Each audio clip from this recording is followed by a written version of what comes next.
So dear students, तो जैसा कि आप जानते हैं हमने आज प्रैक्टिकल एक करना है जो आपकी प्रैक्टिकल कॉपी में है, स्टडी फिनेरिया। तो फिनेरिया जो है इसे हम ब्रायोफाइट कहते हैं, it comes under group bryophyta.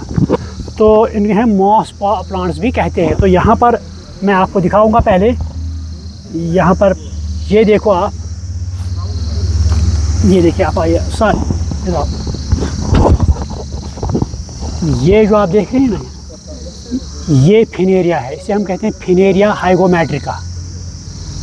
तो ये एक ब्रायोफाइट है जो आपकी प्रैक्टिकल में है, ये अपनी स्टडी करना है। तो इस ब्रायोफाइट को इसके दो फेसेस होते हैं, one is called as gametophyte, other is called as sporophyte. तो जो आप ये ग्रीन है देख रहे हैं, ग्रीन मैट लाइक स्ट्रक्चर, तो इसे हम गैमेटोफाइट कहते हैं। तो आप ये देख रहे हैं ऊपर ही स्ट्रक्चर्स, ये दिखाई देते हैं, ये लॉन्ग ट्यूब लाइक स्ट्रक्चर, ऊपर से वो फ्लास्क शेप्ड स्ट्रक्चर है ना।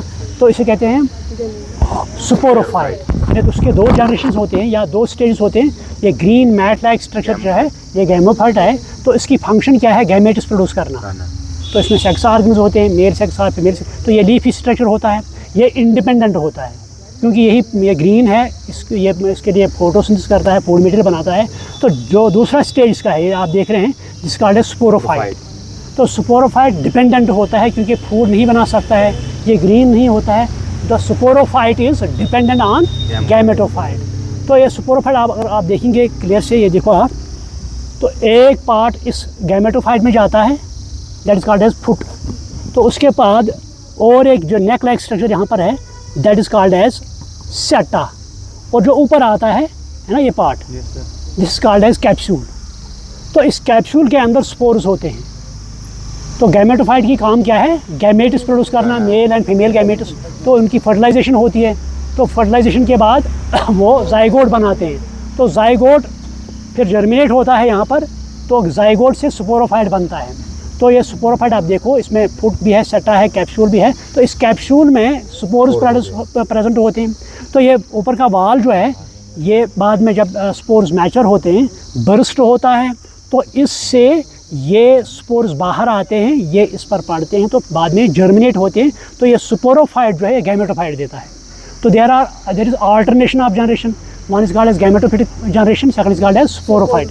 तो गैमेटोफाइट फंक्शन क्या है, टू प्रोड्यूस गैमेट्स। तो उसके बाद वो फर्टिलाइज होते हैं, तो दे देन प्रोड्यूस स्पोरोफाइट। तो स्पोरोफाइट की फंक्शन क्या है, स्पोर्स देते हैं वो, तो स्पोर्स बाद में जर्मिनेट होते हैं, वो गैमेटोफाइट देता है। So this is called as Funaria hygrometrica, क्योंकि ये वहाँ पर पाया जाता है जहाँ पर शेड हो। यहाँ हमने देखे है ना, यहाँ पर आप देखेंगे, देखो ग्रीन मैट है, यहाँ पर शेड है, यहाँ पर मॉइस्ट भी है यहाँ पर, क्योंकि they need water for fertilisation. ये क्यों इस मॉइस्ट प्लेस पर होते हैं, इनको फर्टिलाइजेशन के लिए वाटर की ज़रूरत होती है, इसीलिए वहाँ पर होते हैं। तो इनका और एक रोल है यहाँ पर, दे हेल्प। ये सेकंड पायनियर प्लांट कम्युनिटी है, ये सेकंड प्लांट कम्युनिटी है जो लाइकेन्स के बाद आते हैं।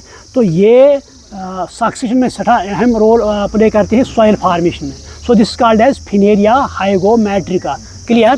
तो कोई क्वेश्चन है इसमें, आपको अंडरस्टैंड हुआ? तो आपको ये याद रखना है, इसके दो फेसेस हैं। तो ग्रीन मैट जो है, उस ग्रीन मैट को हम गैमेटोफाइट कहते हैं। तो उसके ऊपर जो आता है that is called as sporophyte. तो गैमेटोफाइट फंक्शन क्या है, तो स्पोरोफाइट की क्या है, स्पोर। तो गैमेटोफाइट से क्या बनता है, स्पोरोफाइट। स्पोरोफाइट से क्या बनता है, so this called as alternation of generation. Clear? Any question? Thank you.